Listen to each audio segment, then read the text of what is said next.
Margaret trembled holding the eviction notice. 43 years, and today they'd lose everything. But when 3 cars pulled up with their children, she learned that real love doesn't ask permission. It just shows up ready to fight. Margaret's hands wouldn't stop shaking. Not the gentle tremor that came with age. She'd made peace with that years ago. But the violent shake of someone whose entire world was crumbling in her grip. The envelope sat on the kitchen counter, white and official, the kind that never brings good news. The mail carrier had been young, with kind eyes that softened when he saw her struggling to sign. 3 times she'd tried to write her name before he steadied her hand with his own. "You okay, ma'am?" She'd lied, said it was just the arthritis. He'd nodded, unconvinced. But what could he do? Now she stood alone in the kitchen, the same kitchen where she'd made 43 years of breakfasts, and stared at that envelope like it might bite. Through the window she could see James in the backyard, bent over the tomato plants, his back curved in that particular way that made her heart ache. She'd watched that back for 56 years, watched it carry burdens he never complained about, watched it straighten with pride when their children succeeded, watched it bow at funerals of friends gone too soon. She didn't want to open it, didn't want to make it real. Her fingers slid under the flap. The paper cut her thumb, sharp, sudden, and blood smeared across the white page as she pulled it out. Final notice of eviction. You are hereby notified that the property located at 847 Maple Street must be vacated no later than 5 p.m. today. Failure to comply will result in forced removal by county sheriff's deputies. Today. The eviction was today. Her legs buckled. She grabbed for the counter but missed, her hip hitting the floor hard enough to shoot pain up her side. The paper fluttered down beside her, that red blood smear stark against black text. "Margaret?" James's voice came from the back door. "Baby, you in here?" She tried to answer but only managed a choked sound. His footsteps quickened. "Margaret!" Then he was kneeling beside her, his rough hands on her face. "What happened? Did you fall?" She pointed at the paper. James picked it up. She watched his face as he read, watched the color drain from his dark skin until he looked almost gray, watched his jaw clench, watched his eyes close for one long moment before opening again with such profound defeat that something inside her shattered. "It's today," he whispered. "It's today," she echoed. They sat on the kitchen floor together. The clock ticked on the wall, tick, tick, tick, but time felt meaningless now. "How did we get here?" James's voice was raw. "We worked our whole lives." She knew how. They both did. James's heart attack 2 years ago, 5 days in ICU, bills that swallowed their savings whole. Her diabetes getting worse, medications costing more than groceries, the reverse mortgage they'd taken out thinking it would save them. Except the fine print said, legal heirs only. And their children, Marcus, David, Lisa, weren't biological. They were foster kids who'd aged out of the system, who'd found their way to this house at different times, who'd been loved and fed and given a home. But legally, they didn't count. When James died, and the cardiologist had made that clear it was just a question of when, the bank would take the house. All of it. "We should have told them," Margaret whispered. "No." James's voice was hard. "They've got their own lives. Marcus just made sergeant. David finally got that promotion. Lisa's almost done with nursing school. We're not dragging them down. But James, we'll figure it out. There's that shelter downtown, St. Mary's. A shelter. After 56 years of marriage, 43 years in this house, they were going to end up in a shelter." Margaret walked to the living room and collapsed on the couch. The same couch where Marcus took his first steps, where David taught himself to read, where Lisa hid during thunderstorms. The photo albums were stacked beneath the TV. She pulled them out, running her fingers over the worn covers. She opened the first one. Marcus at 8, gap-toothed and grinning with his reading certificate. She remembered that day. Remembered James lifting him onto his shoulders while she made fried chicken and mac and cheese. They'd all laughed until their sides hurt. The next page, David at 12 in a borrowed suit at the science fair where he'd won 3rd place. He'd been so disappointed not to win first. James had pulled over on the drive home and told him that 3rd place out of 200 kids meant he was already better than most people, and if he kept working, there was nothing he couldn't do. And Lisa. Sweet, angry, broken Lisa, who'd come to them at 15, convinced the world was against her. The pictures showed her transformation, from forced smiles and guarded eyes to radiant confidence by graduation. They were supposed to inherit this, Margaret said when James joined her. Not the house, the feeling of being safe, of having a place that was theirs. They'll always have that. But his voice cracked, and they both knew he was lying. A car door slammed outside. Margaret's heart jumped, but it was just a neighbor, not the sheriff. Not yet. She checked the clock. 2:47 p.m. Just over 2 hours left. "I'll start packing," James said. "Packing what?" "We have nowhere to take it." "Then we pack what matters. The photos. Your mother's Bible. My father's watch." As if 43 years could fit in a suitcase. They moved through the house in silence, picking up pieces of their life. A chipped mug from Lisa, a signed baseball from Marcus's Little League, David's science fair trophy he'd left behind, saying it belonged here, in the house that had believed in him. Each item felt like losing a piece of themselves. Margaret stood in the bedroom doorway, looking at the quilt her mother had sewn for their wedding. At the dresser, James had refinished by hand. At the window where she'd watched 3 children grow up in the backyard below. This wasn't just losing a house. It was losing proof that their family had been real, that all those years of love and sacrifice had actually happened. The afternoon light shifted, growing longer. Time was running out. At 4:30, a police cruiser pulled up. Margaret and James stood at the window, watching 2 deputies climb out. Young men, both of them. One white, one black. They walked to the door like condemned men, shoulders stiff, faces carefully neutral. The older deputy's jaw was tight. The younger one looked at his feet. They'd done this before. Stood on porches while families fell apart. But maybe this time felt different. 3 sharp knocks echoed through the house. "I'll get it," James said. "Wait." Margaret grabbed his arm. "One more minute, please." He nodded. They stood together, hands clasped, memorizing their home. The crack in the ceiling, the scuff mark on the wall where David had thrown a baseball inside, the height marks on the doorframe where they'd measured the children as they grew. The knock came again. Harder. James squeezed her hand once, hard enough to hurt, hard enough to feel real, then walked to the door. But when he opened it, everything changed. Behind the police cruiser, 3 more vehicles had pulled up. A black sedan, a silver pickup, a red Honda. Marcus stepped out of the sedan first, tall and imposing in his police sergeant's uniform. David climbed out of the pickup in his warehouse manager's polo. Lisa emerged from the Honda in her nursing scrubs, tears already streaming down her face. They walked up the path together, moving as one, and Margaret felt something she hadn't felt in months. Hope and terror, because they weren't supposed to know. They weren't supposed to be here. They weren't supposed to sacrifice their futures for 2 old people who weren't even their real parents. The younger deputy shifted his weight uncomfortably. His partner put a hand on his shoulder, a gesture that said, "Wait, give them this moment." Margaret saw it, saw the hesitation, saw the way the older deputy's jaw tightened, like he was grinding his teeth against something painful. Marcus reached the porch first. His voice was steady, but his hands were shaking. "Mama, Dad, we're here." Behind him, David nodded. Lisa wiped her tears but didn't hide them. "You weren't supposed to know," James said, his voice breaking. "Did you really think we wouldn't notice?" Marcus replied. "That we wouldn't see you pulling away? Refusing our help?"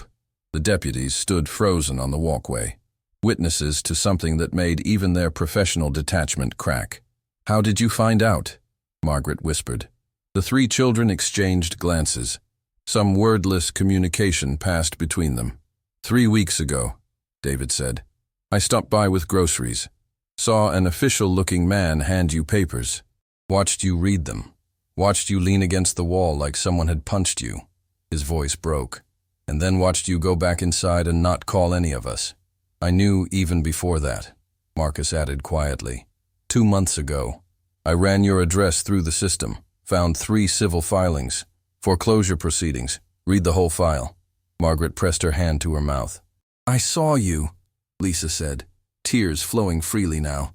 3 weeks ago, I was coming to visit when I saw the official nail a notice to the door.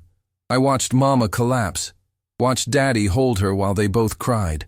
Her voice rose, And I watched you decide to protect us instead of letting us help you. You have your own lives, James started. And you're the reason we have those lives. Marcus's voice carried the weight of command. Everything we are, everything we've accomplished, it's because of you. The neighbors were gathering now. Mrs. Chen from next door, hand over her mouth. The Morrisons from across the street. Old Mr. Patterson leaning on his walker, shaking his head slowly. The lawyer's Mercedes pulled up. A man in an expensive suit climbed out, briefcase in hand. He saw the crowd, the deputies, the family on the porch. His expression shifted, calculating, cautious. Marcus turned to face him, and something in his posture changed. The relaxed son becoming the police officer. "I'm Sergeant Marcus Johnson," he said. "These people are my parents." The lawyer's eyes flicked to Marcus's uniform. "Sergeant, I understand this is difficult, but I've read the entire file," Marcus interrupted, "including the parts where the bank failed to properly notify my parents about their renegotiation rights, where they violated state elderly protection statutes." A murmur went through the gathered neighbors. The lawyer's face went carefully blank. Inside, James was shaking his head. "Son, even if there were violations, it would take weeks to fight it. We don't have weeks." "We're not fighting it," David said. "We're paying it." The silence that followed was crushing. "Paying what?" Margaret asked, though she already knew. "The debt," Lisa said. "All of it. Between the three of us, we have enough." "No." James's voice was sharp. "Absolutely not." "Dad, no. You're not throwing away your futures for us. Marcus, you're supposed to be saving for a house.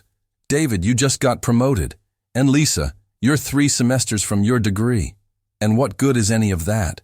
Lisa said, her voice raw. "If we lose you?" The lawyer cleared his throat. "The outstanding balance is $162,000. You're saying you have that available?" "We do," Marcus confirmed. The lawyer studied them, really looked at them, and for the first time, something human passed across his face. "You understand that even if you pay this off, you won't inherit the property? The reverse mortgage terms don't change." "We're not buying the house," Marcus said. "We're buying them the right to stay in their home." The older deputy turned away, wiping his eyes quickly. The younger one swallowed hard. "We need to discuss this," the lawyer said, but there was hesitation in his voice now. Margaret looked at the 3 people standing on her porch, these children who'd come to her broken and scared, who'd been healed by nothing more than consistent love, and felt something crack open in her chest, not breaking, opening, making room for a truth she'd been too proud to accept. Sometimes the strongest thing you can do is let yourself be saved. "Okay," James finally whispered, his whole body shaking. "Okay." Marcus pulled his parents into an embrace.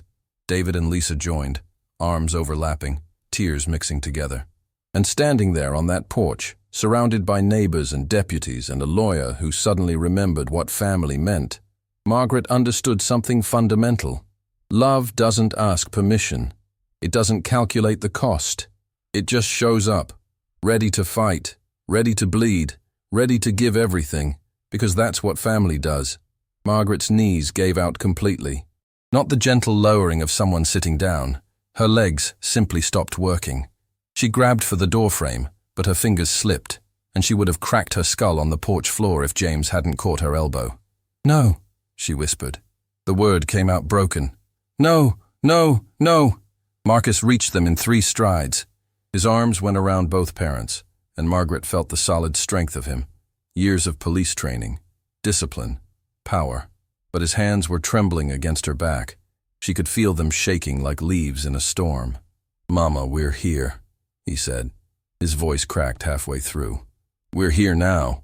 "You weren't supposed to." Margaret couldn't finish. Her throat closed around the words. David was there next, broader through the shoulders from warehouse work. He put his hand on James's back, and James made a sound Margaret had never heard in 56 years. A sound like something breaking deep inside where no one could see. Lisa reached the porch last. She wasn't even trying to hide her tears. Just let them fall while she looked at Margaret and James with such fierce, protective love that Margaret felt her chest crack open. "How did you know?" James managed. "Did you really think we wouldn't notice?" Marcus's voice had that sergeant's tone now. "That we wouldn't see you disappearing on us?" The younger deputy cleared his throat softly. His partner, older, black, with gray at his temples, put a hand on the kid's shoulder. A small gesture that said, "Wait, not yet." Margaret saw it. Saw the way the older deputy's jaw tightened. Saw the younger one look away, suddenly fascinated by his shoes. They'd done this job too many times, watched families shatter on doorsteps. But something about this moment was different, and even their professional walls were cracking. "When did you find out?" James asked. His voice steadied slightly, but Margaret could feel him trembling beside her. The three children looked at each other. That wordless communication that only comes from surviving the same wounds. "Can we go inside?" Lisa gestured toward the house. "Please." The younger deputy started to object. Regulations, procedures, legal orders.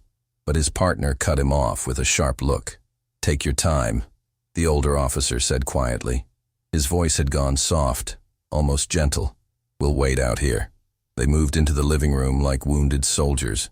Marcus guided Margaret to the couch with careful hands.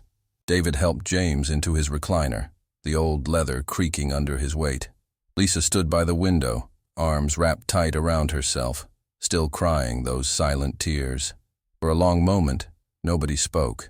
Outside, someone was mowing a lawn, life continuing like the world wasn't ending in this house. 3 weeks ago, David finally said, breaking the silence. "That's when I found out for sure." Margaret's head snapped up. 3 weeks? They'd known for 3 weeks and hadn't said anything? "I was going to surprise you with groceries." David stared at his hands like they belonged to someone else. "But when I pulled up, there was a man on your porch. Suit, tie, official papers. I parked down the street and I watched." "David," James started. "I watched him hand you the papers, Dad.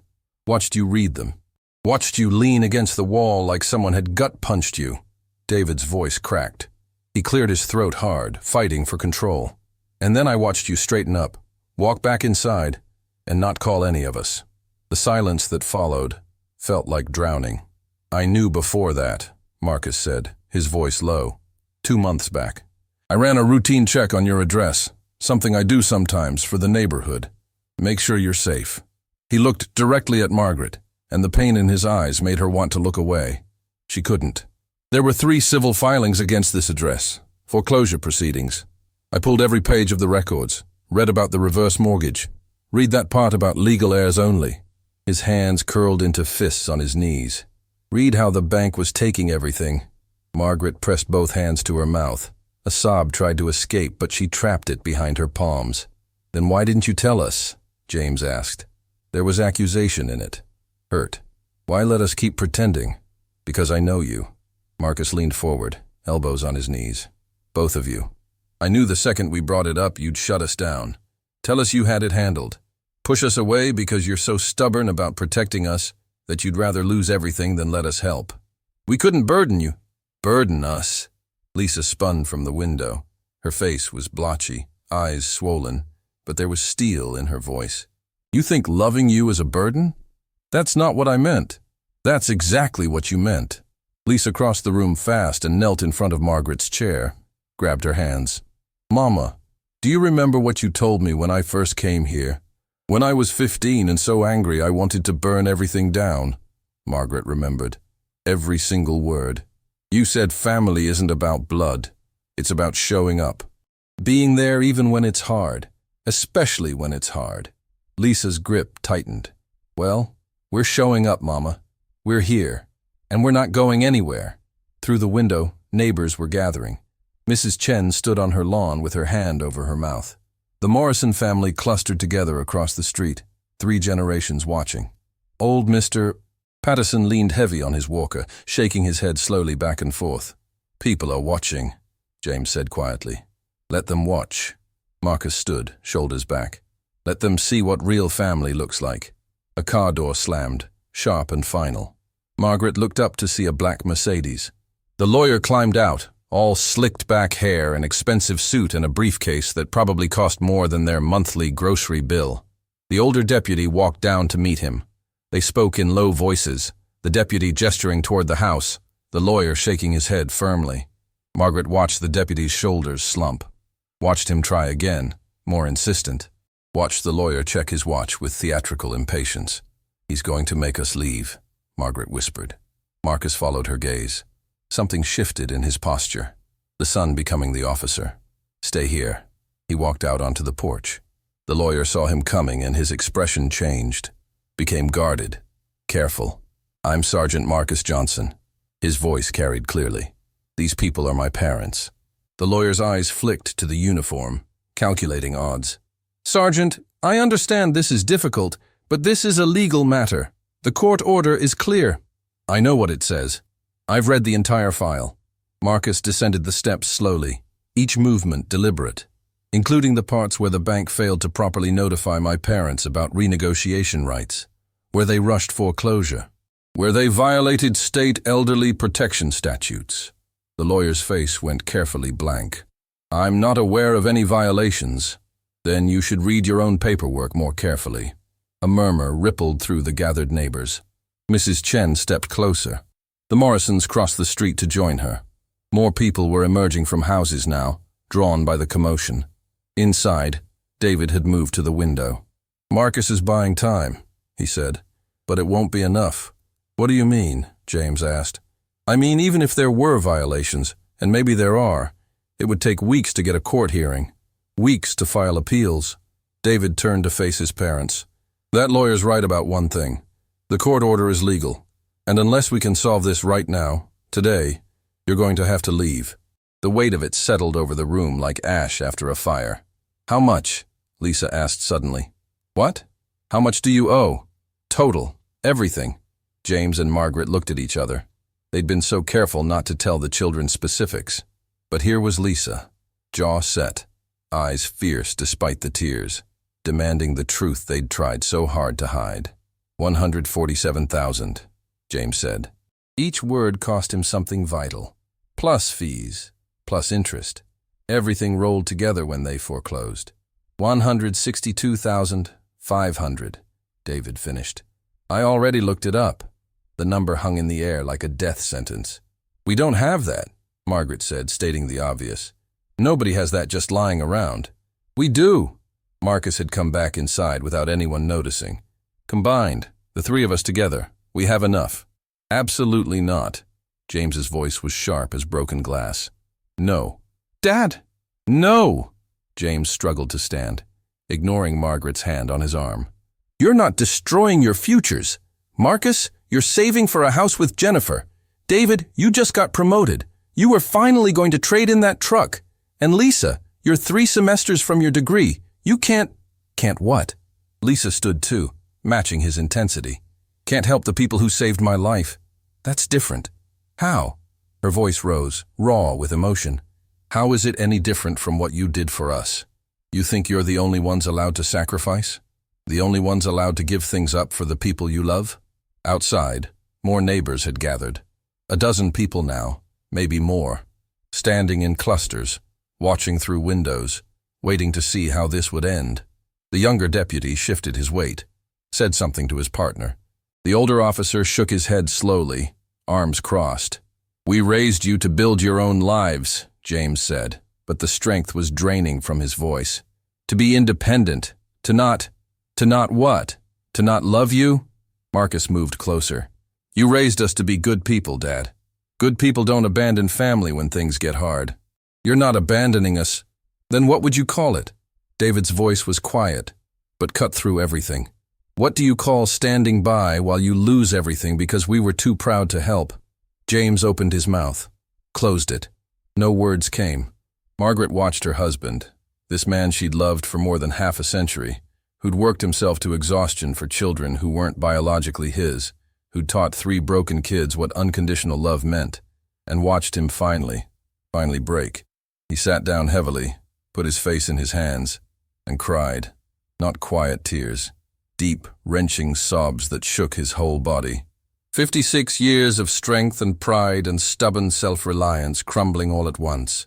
Margaret went to him, wrapped her arms around his shaking shoulders, joined him in crying for everything they'd lost, and everything they were losing, and everything they'd tried so hard to protect their children from. Marcus, David, and Lisa moved as one, surrounded their parents, Arms overlapping, heads touching, tears mixing together until no one could tell where one person ended and another began. Outside, Mrs. Chen wiped her eyes with her sleeve. Mr. Morrison pulled his wife close. Old Mr. Patterson's shoulders shook. The lawyer checked his watch. Started to say something, but the older deputy held up a hand. "Give them a minute," the officer said. Something in his voice wasn't professional anymore. Something that said he had parents, too. Had maybe faced the fear of losing them. The younger deputy nodded, swallowing hard. In that living room where so many birthdays had been celebrated, where homework had been argued over, where 3 lost children had learned what home meant, something fundamental shifted. "Okay," James finally said. His voice was wrecked but steady. "Okay."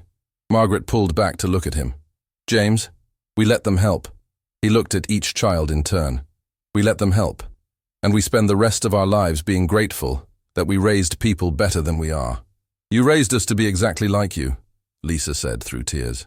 "Stubborn and proud and so full of love it hurts." Marcus wiped his face. "I'll call Jennifer. She'll understand. The house can wait. I'll transfer my savings tomorrow," David added. "The truck runs fine. I'll keep it longer. And I'll pick up extra shifts," Lisa said. "I've got time before next semester anyway." Margaret looked at them. These children who'd come broken and scared, who'd been healed by nothing more than consistent love and a safe place to sleep, and felt something she hadn't felt in months. Not just hope, certainty. They were going to be okay. Not because money would magically fix everything. Not because the hard times were over, but because they'd finally learned the lesson that had been there all along. Sometimes the strongest thing you can do is let yourself be held. Marcus straightened his uniform. "I need to talk to them. Work out details. But I need to know." He looked at his parents. "I need to know you're really okay with this. That you're not just giving in because you're tired." "We're tired," Margaret admitted. "So tired. But that's not why." "Then why?" She took a breath. "Because you just taught us something we should have learned long ago. That accepting help isn't weakness. It's trust. And trusting the people you love. That's the bravest thing there is." Marcus nodded. Became the sergeant again. "Then let's go save our home." He walked back out to face the lawyer and the deputies and the watching neighbors. David and Lisa flanked him. A united front. And Margaret, watching them from the window, finally understood what they'd really built in this house over 43 years. Not just a family, a legacy. Not of money or property or things you could touch, but of love that shows up. Love that fights. Love that refuses to let go, no matter what it costs. The bank manager's office smelled like leather and lemon polish. Too clean, too perfect. Margaret sat in the expensive chair and felt like an intruder who'd tracked mud into a pristine room. Beside her, James gripped the armrest so hard his knuckles had gone pale. Marcus sat with military posture, but she could see the muscle jumping in his jaw. David and Lisa stood behind them, united. But Margaret caught Lisa wiping her palms on her scrubs for the 3rd time. The manager, Mr. Carlson, according to his nameplate, scrolled through something on his computer. His fingers moved quickly. Click, click, click. Each sound felt like a nail being hammered. He was younger than Margaret expected, maybe 40. Sandy hair thinning at the crown. Wedding ring that looked new, probably had kids. Maybe had parents he loved.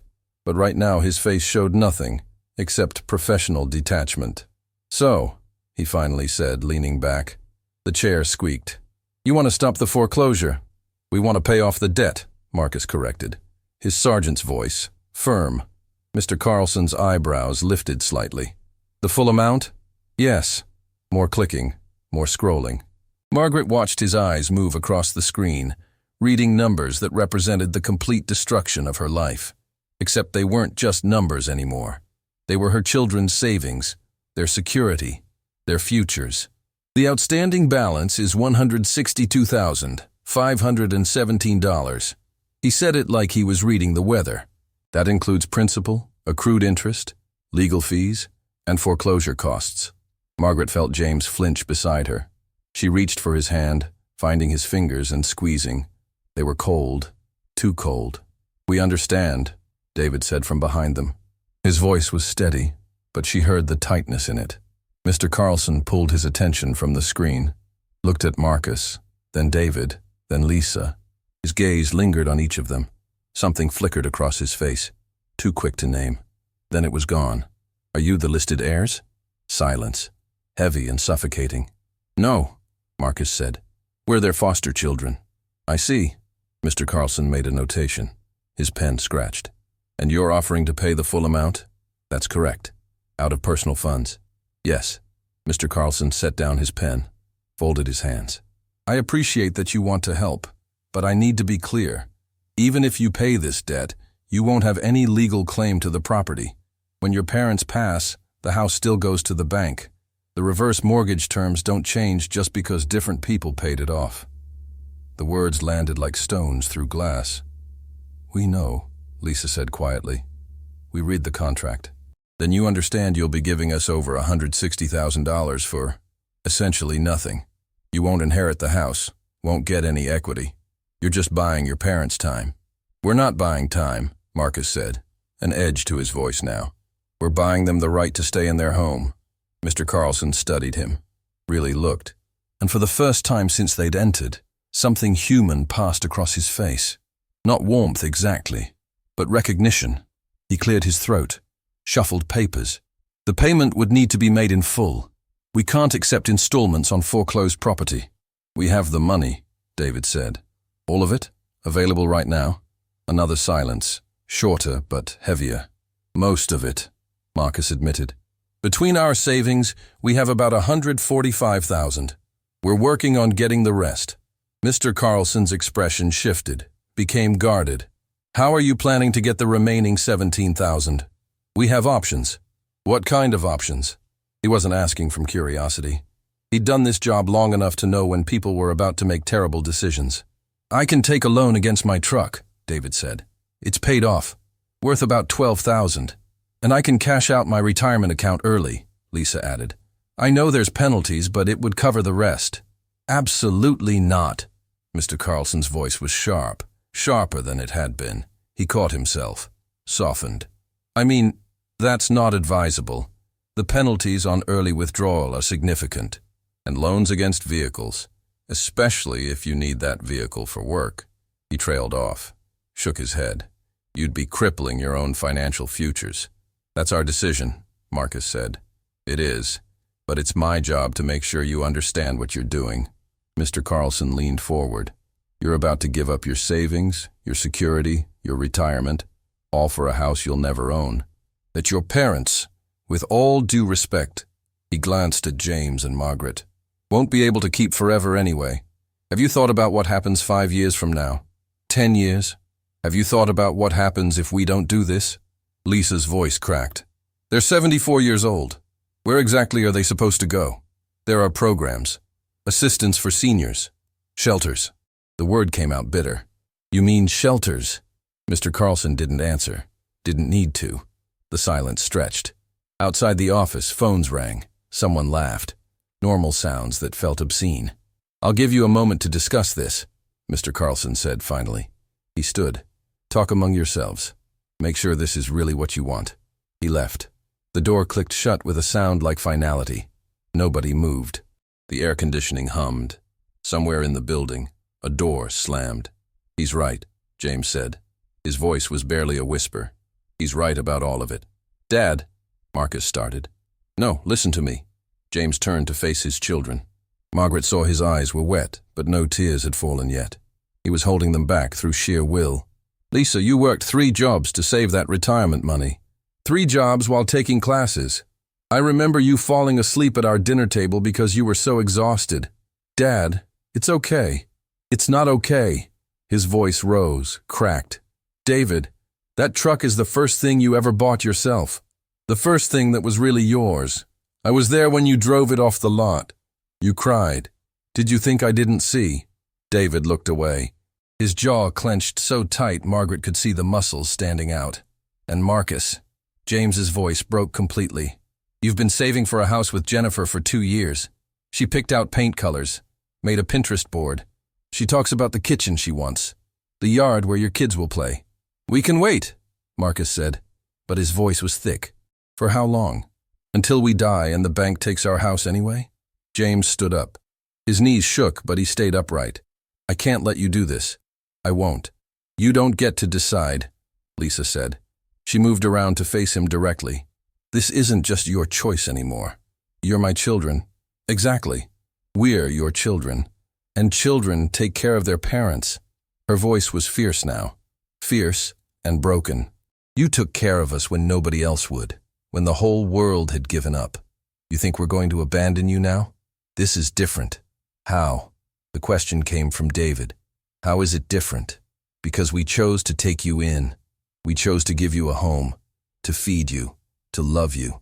Nobody forced us. But this, James gestured helplessly.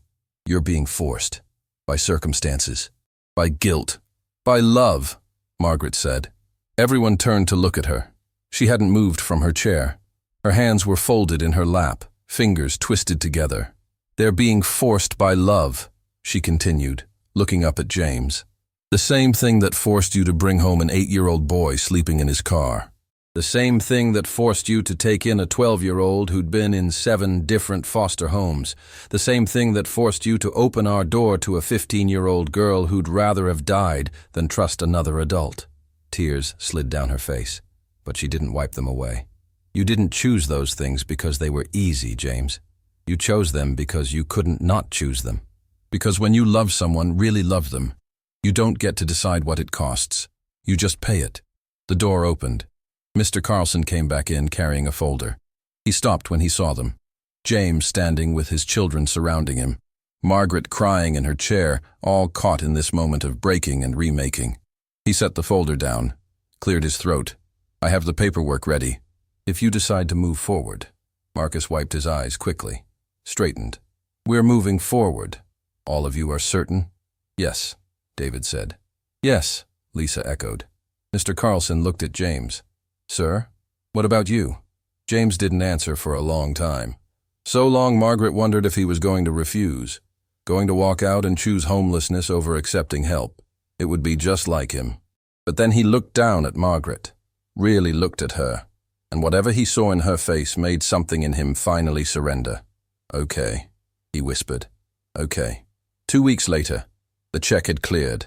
The paperwork was signed. The eviction was cancelled.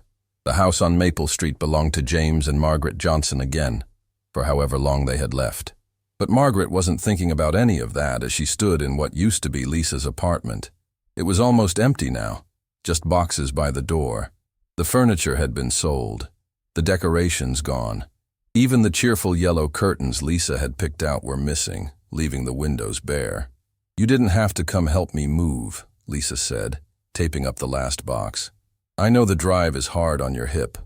Margaret didn't answer, just watched her daughter pack up her life into cardboard.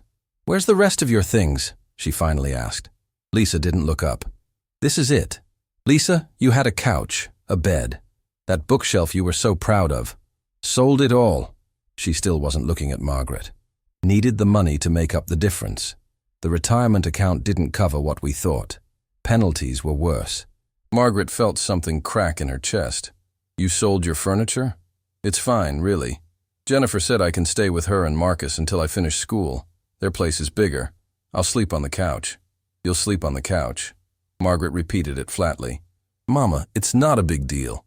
You're 28 years old, and you're going to sleep on someone's couch because you gave up everything to save my house. Lisa finally looked up. Her eyes were red-rimmed, dark circles underneath. She hadn't been sleeping. Margaret could tell. I didn't give up everything, Lisa said. I gave up things. There's a difference. Is there? Margaret moved closer despite her hip. Baby, you worked so hard for this apartment. You showed me every room the day you signed the lease. You were so happy. I was happy because I finally had a home. After all those years bouncing around. Lisa's voice was getting rough. But you know what I learned? What? Home isn't a place. It's people. She gestured around the empty apartment. This was never home. Maple Street is home. Because that's where you and Dad are. Margaret pulled her into a hug. Felt how thin she'd gotten. Have you been eating? When I remember to. Lisa, I'm fine, Mama, really. I pick up extra shifts at the hospital. Sometimes I forget between patients. But I'm fine. She wasn't fine. None of them were fine. Margaret had known the cost would be high, but knowing something and living it are two different countries entirely. The drive to David's place took 40 minutes. Margaret made James come this time. He didn't want to, said the kids needed space, but she'd insisted. David's truck was parked outside, except it wasn't his truck anymore. There was a for sale sign in the window. They found him eating cereal out of a mug because he'd sold most of his dishes. The TV was gone. So was the coffee table he'd refinished himself. The space echoed. "Didn't expect you guys," David said, setting down the mug. "Everything okay?" "Is everything okay with you?" James asked. "Yeah, fine. Why?" "Your truck has a for sale sign." David glanced toward the window. "Oh, yeah, that. You said you were getting a loan against it." "I did get a loan, but the interest rate would have killed me. So I figured better to just sell it, pay off what I borrowed and have a cushion." "So how are you getting to work?" Margaret asked. "Bus. It's not bad. Takes longer, but—" He shrugged like it didn't matter. But Margaret saw his eyes drift to the window, saw the way his jaw tightened, saw the loss written in every line of his body. "You loved that truck," James said quietly. "I love you more." The words hung in the air. Simple, devastating. That night, Marcus and Jennifer's apartment was nice. 2 bedrooms, updated kitchen, the kind of place young couples saved for, planned for, built their future around. There was an air mattress in the living room now, Lisa's temporary bed. And in the second bedroom, the one that was supposed to be a nursery someday, there were boxes, David's boxes. He'd moved in too, just last week. "We're all together again," Jennifer said, bringing tea. She was trying to sound cheerful, failing. "Like old times, right?" "Right," Lisa agreed from the couch, studying, but her eyes kept closing. She'd worked a double shift. Marcus came out carrying paint samples, the ones for the house they were supposed to buy. He saw Margaret looking and quickly shoved them in a drawer. "We're not giving up on it," he said. "We're just postponing." "For how long?" James asked. Marcus didn't answer. They all knew. The money was gone. Rebuilding it would take years. Jennifer touched Marcus's arm, a small gesture, but Margaret saw the tightness around her eyes, the way her smile didn't reach them. This woman had said yes to marrying Marcus, had made plans, picked out paint colors, dreamed about children, and now she was sharing her apartment with 3 additional people, watching her future disappear into someone else's past. "I'm sorry," Margaret said. Everyone looked at her. "I'm sorry that you're all sacrificing so much, that you sold your things and gave up your homes and put your lives on hold." Her voice shook. "I'm sorry that loving us cost you everything." "Mama, don't," Lisa started. "No, let me finish." Margaret looked at each of them. "Your father and I wanted to protect you from this, wanted you to have better lives, and instead, we dragged you down." "You didn't drag us anywhere," David said. "We came running. Because you're good people. Because we raised you to be good people. And now you're suffering for it."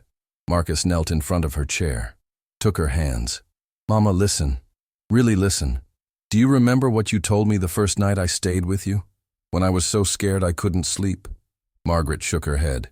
"You said, 'Sometimes love means being uncomfortable, but that's how you know it's real. If it didn't cost you anything, it wouldn't be worth anything.'" He squeezed her hands. "You taught us that. Now let us live it." The tears came then, hard and ugly and full of all the pain she'd been holding back for months. James pulled her close. She buried her face in his shoulder and sobbed while their children gathered around them. And maybe that was the point. Maybe love wasn't supposed to be easy or comfortable or convenient. Maybe the truest love was the kind that cost you everything, and you gave it anyway. Because in the end, that's what makes it real. That's what makes it worth it. That's what makes it love. Margaret woke to the sound of someone crying in the kitchen. Not soft, controlled tears. The raw, broken sobbing of someone who'd finally hit their limit. She knew that sound. Had heard it 3 times in her life. When her mother died. When the doctor told her she'd never have children. When James collapsed on that construction site. Each time, it had ripped something vital from her chest. This time was worse. Because this time, it was Lisa. The clock read 3:17 a.m. Beside her, James slept fitfully, his breathing uneven. Margaret slipped out of bed, her hip protesting, and padded down the hallway. The kitchen light was harsh. Lisa sat at the table in her nursing scrubs, still wearing her work shoes. Her lunch bag sat unopened. She had her face buried in her arms, shoulders heaving. "Baby?" Margaret's voice barely rose above a whisper. Lisa's head shot up. Her face was blotchy, eyes swollen nearly shut. She tried to wipe her face quickly. "Mama, I'm sorry. I didn't mean to wake you. How long have you been sitting here?" Lisa looked at the clock, blinked like she was surprised. "I don't know. I got off shift around 11. I sat down and couldn't get back up." Margaret pulled out a chair. The legs scraped against linoleum. She sat slowly, her hips sending sharp protests. "What happened?" "Nothing. Nothing happened." Lisa laughed, but it came out broken. "That's the problem. I can't do this anymore, Mama. I can't." The words hung in the air like smoke after a fire. "Can't do what, baby?" "Any of it." Lisa's voice rose, cracking. "I worked 16 hours today. My back hurts so bad I can barely stand.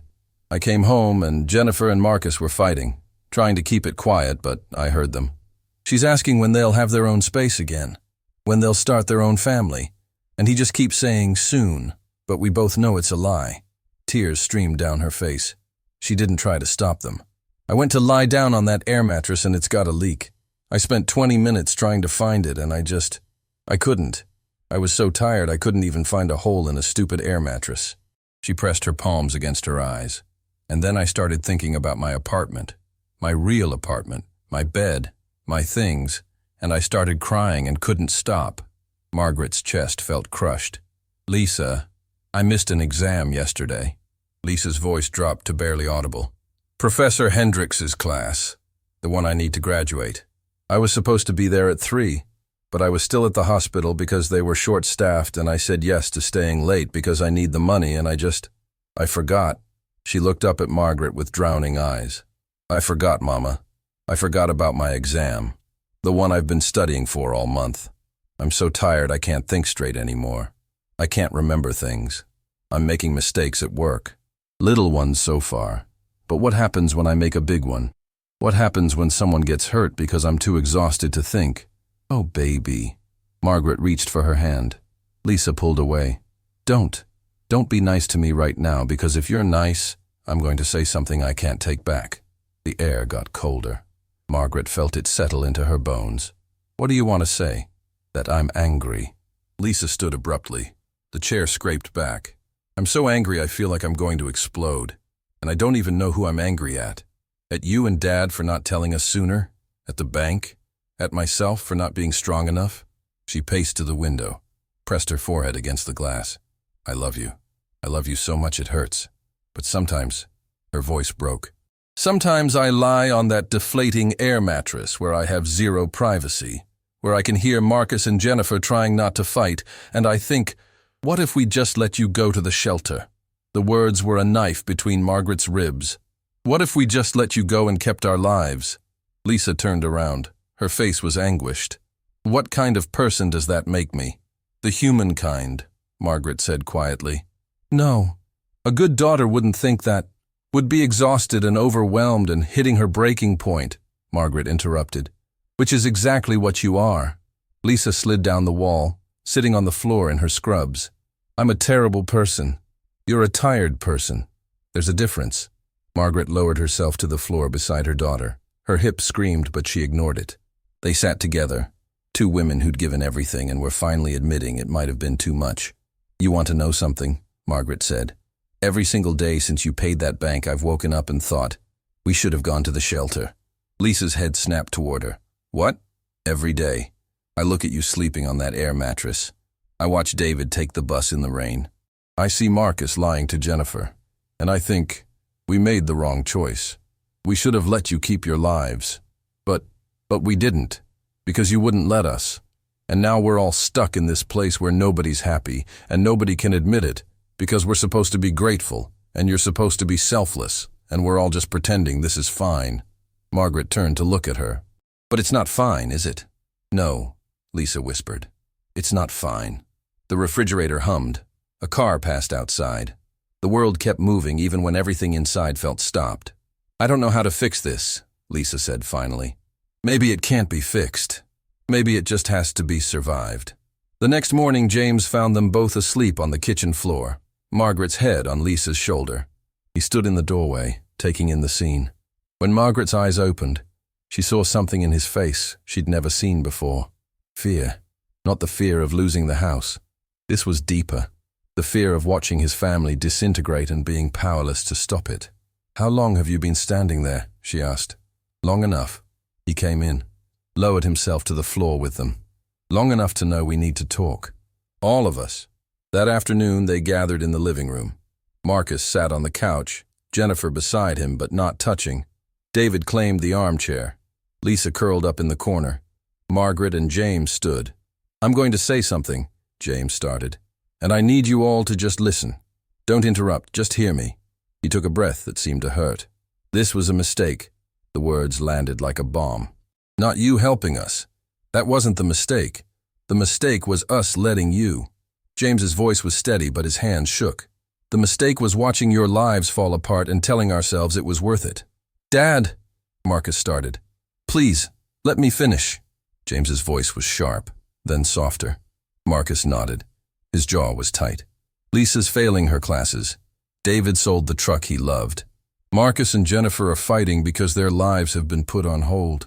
And your mother and I lie in bed every night in the house you saved, and we feel like we're suffocating." Margaret watched her children's faces, saw the shock, the relief of hearing someone finally say it out loud. "We thought saving the house would save us," James continued. "But all it did was trap us. Trap all of us." Jennifer shifted slightly. "Can I say something?" James nodded. "I love Marcus more than I've ever loved anyone, but I didn't sign up for this. For having 3 other people living in our space indefinitely. For putting our entire future on hold." Her voice cracked. "For resenting the 2 people he loves most in the world." Marcus reached for her hand. She let him take it, but didn't squeeze back. "I'm sorry," Margaret said. "Jennifer, I'm so sorry. I don't want an apology." Jennifer's voice was firm but not unkind. "I want honesty. I want to know if this is temporary or if this is our life now. Because I can't keep living in limbo." The silence was devastating. David cleared his throat. "I've been looking at apartments." Everyone turned to stare. "Cheaper ones. Further out. Places I can afford." He looked at his hands. "I found one. Not great. 45-minute bus ride. Rough neighborhood. But it's mine. I can move in next week." "David," James started. "I'm not saying I'm moving out because I don't love you. I'm saying if I don't, I'm going to start hating you. And I can't." His voice broke. "I can't hate you. You're my parents. But I'm so tired of being poor again. A feeling like I'm back in foster care." Lisa uncurled from her corner. "I called Professor Hendricks. Told him the truth. That I've been working double shifts and missed the exam because I'm exhausted." She laughed without humor. "He said family obligations aren't an excuse for poor planning. That if I can't manage my time better, maybe nursing isn't the right career for me." "That's not fair," Margaret said. "It's completely fair. I can't manage anything. I'm failing, and I can't figure out how to stop." Marcus stood, paced to the window, stood with his back to them. "Say it," James said quietly. "Whatever you're thinking." Marcus turned around. His face was stone, but his eyes were wet. "Jennifer's pregnant." The room exploded into sound, but Marcus held up his hand. "She was pregnant. Past tense. She miscarried 2 weeks ago." The air left the room. The doctor said it was stress, that her body couldn't sustain a pregnancy under that much stress. Marcus's voice was mechanical. "We didn't tell anyone because what were we supposed to say? That we lost our baby because we were too busy saving our parents' house." Jennifer was crying now. Lisa went to her immediately. "Marcus," Margaret whispered. She felt sick. "Why didn't you tell us?" "Because you would have blamed yourself. Because Dad would have said this was a mistake. Because—" His voice finally broke. "Because I blamed you, and I hated myself for it. And I didn't know how to look at you without feeling like you'd killed my child." The words were acid. James sat down heavily. His face had gone gray. "Son, don't." Marcus's voice was hard. "Don't tell me it's not my fault. Don't make this easier because I don't deserve easier. I chose to pay that money. I chose to sacrifice our lives. I made that choice, and my baby died because of it." "That's not," Margaret started. Isn't it? Marcus looked at her, really looked. Isn't that exactly what happened? We chose you over our own future, over our own family, and now we don't have either. The truth of it sat in the room like a corpse. This was the moment, the breaking point, the place where love either survived or shattered, and nobody knew which it would be. The silence after Marcus's words was suffocating. Nobody moved. The truth hung in the air like shattered glass, beautiful and terrible and impossible to put back together. Margaret felt her legs give out. She grabbed the couch arm, lowering herself before she fell. Her whole body shook. Marcus, don't. His voice was flat, empty. Don't apologize. Just don't. Jennifer stood slowly. Her movements were careful, like someone walking through a minefield. I need air. She walked out. The screen door banged shut behind her. Lisa was still on the floor. She sat there, arms wrapped around her knees, rocking slightly. David had his face in his hands. Marcus stood frozen by the window. James moved first. He walked to Marcus, each step taking enormous effort. Son, look at me. Marcus didn't turn. Look at me, James said again, voice breaking. Marcus turned. His face was wet with tears he wasn't hiding anymore. You're right, James said. The words came out choked. About all of it. We let you sacrifice everything. We watched you destroy your lives and told ourselves it was love. But it wasn't love. It was selfishness. Dad, don't, David started. No. Your brother just told us he blamed us for losing his child. For killing his child. James's voice rose. And you know what? He's not wrong.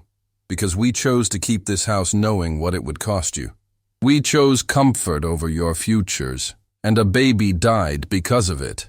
The miscarriage wasn't, Marcus started, but his voice had no strength. We don't know that, James said brutally.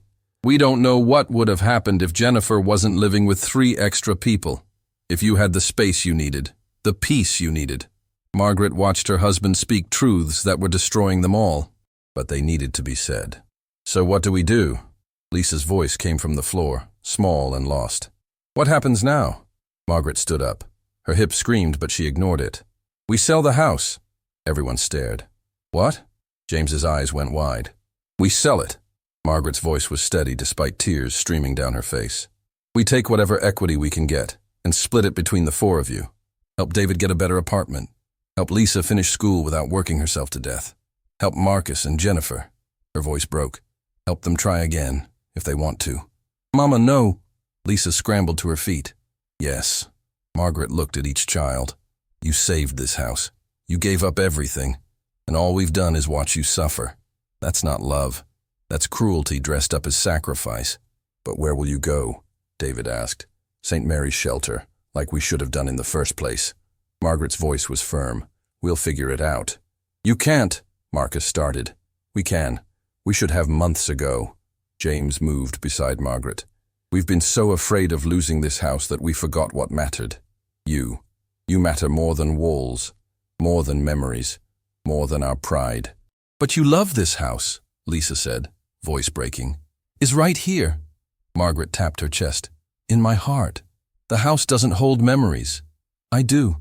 And I'd rather be in a shelter with you happy than in this house watching you slowly die inside.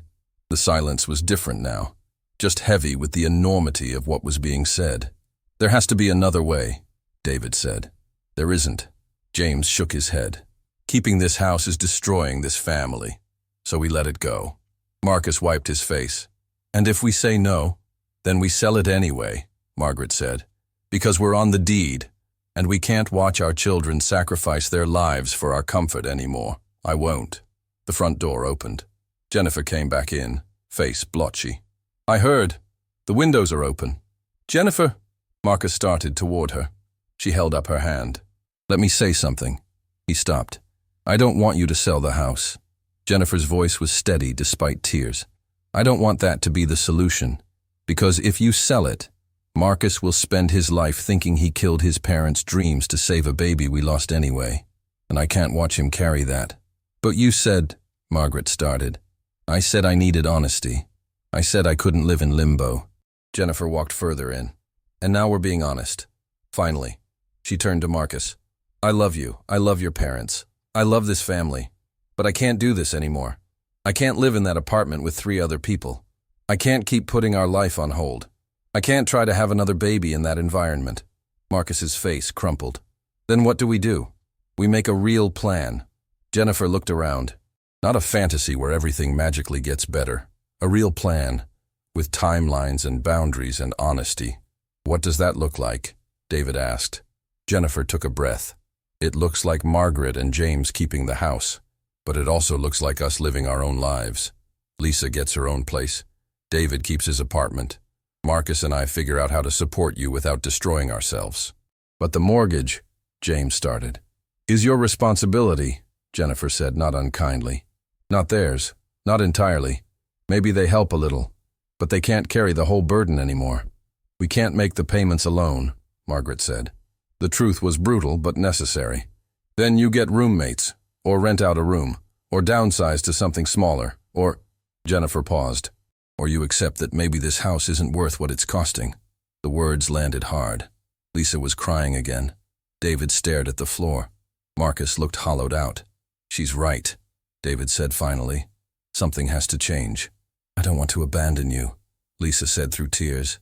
You're not walking away, Margaret said. You're saving yourself. There's a difference. Is there? Marcus's voice was bitter. Because it feels like giving up. No. James walked to him, put hands on his shoulders. You're learning something we should have taught you long ago. What's that? That love doesn't mean destroying yourself for someone else. It means showing up, being honest, helping when you can and having boundaries when you can't. James's voice was thick. We taught you to sacrifice, but we never taught you when to stop. That was our failure, not yours. Marcus's face crumpled. He buried it in James's shoulder and sobbed. Deep, wrenching sobs. James held him. I'm sorry, son. One by one they came together. David joined, then Lisa, then Margaret.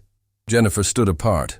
Then she too stepped into the circle of broken people who were finally being honest about their pain.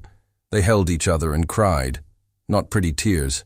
Ugly, real tears that came from the deepest parts of themselves. From the places where love and hurt lived together in the same space. And slowly, something began to shift. 3 months later, Margaret stood in the kitchen making coffee. The house was quieter now. Lisa had moved into a studio apartment. David found a better place closer to work. Marcus and Jennifer were in their apartment, but the air mattress was gone. They had their space back. The mortgage was smaller. They'd refinanced. The kids helped some, but not like before. Enough to show they cared, not enough to destroy themselves. Margaret had taken in a boarder. Mrs. Chen's niece needed a place while finishing her degree. She paid rent, not much, but enough. She was quiet, respectful. James came in, moving slowly. His heart was worse. They both knew what that meant, but they didn't talk about it, just lived each day. Kids coming for dinner? He asked. Lisa is. David has to work late. Marcus and Jennifer… Margaret paused. Jennifer's pregnant again. James's hand froze. She is. 3 months. She told me yesterday. Margaret smiled through tears. This time feels different, like they have room to breathe. James sat down heavily. We almost destroyed them. We did. And then we stopped. Margaret joined him. That's what matters. Not that we made mistakes, that we admitted them, that we changed. Do you think they'll forgive us? I think they already have. Not because we deserve it, but because that's what real love does. 1 year later, Margaret held her grandson for the first time in Marcus and Jennifer's new house, a small starter home they'd bought with money they'd saved by not destroying themselves. The baby was perfect, tiny and wrinkled and absolutely perfect. His name is James, Marcus said quietly. If that's okay. James Sr. couldn't speak, just nodded, tears streaming. Lisa sat on the couch, healthy again. She'd graduated, passed her boards, had a job she loved. David stood by the window. He'd bought a used sedan. Nothing fancy, but it was his. This was family, Margaret thought. Not the fantasy where everyone sacrificed endlessly, the real version. Messy and boundaried and honest. Where people helped when they could and said no when they couldn't. What are you thinking? James asked quietly. Margaret looked around. I'm thinking about how we almost lost them trying to keep them. And? And I'm grateful we were brave enough to let go before it was too late. 5 years later, James died on a Tuesday morning in spring, peacefully, in his sleep, the way everyone hopes to go. Margaret found him with his hand still reaching toward her side of the bed. The funeral was beautiful. The house was full. Neighbors, friends, the kids, and their families. Little James was 5 now, with a baby sister named Grace. Lisa was engaged to a doctor. David had been promoted to regional manager. They stood around Margaret in the cemetery, a wall of love, but they didn't offer to move back in, didn't offer to give up their lives. They offered something better. "We're here, Mama," Marcus said. "Whatever you need, doctor's appointments, home repairs, Sunday dinners, we're here. But we're also trusting you to tell us what you actually need, not what you think we want to give." "Can you do that?" Lisa asked. "Can you ask for help without destroying us?" Margaret looked at them, these beautiful, strong, boundaried people, who'd almost destroyed themselves because she'd taught them that's what love looked like, who'd learned painfully that real love meant something different. "I can try," she said. "I'm still learning." "We all are," David said. Standing there by James's grave, surrounded by the family they'd almost lost, Margaret finally understood the lesson that had taken 79 years to learn. Love isn't about never needing help. It's about having the courage to need it without consuming the people who love you. It's about letting people show up in the ways they can, not demanding they destroy themselves, proving they care. It's about understanding that the truest form of love isn't sacrifice that breaks you. It's sacrifice that makes you both stronger. Not by pretending it doesn't cost anything, but by being honest about the cost and choosing it anyway, together, with eyes open and boundaries in place, and the understanding that love means supporting each other, not collapsing under each other's weight. Margaret looked down at James's casket. "I finally get it," she whispered. "What you were trying to teach me. That family isn't about how much you can take from each other. It's about how much you can hold without breaking, together."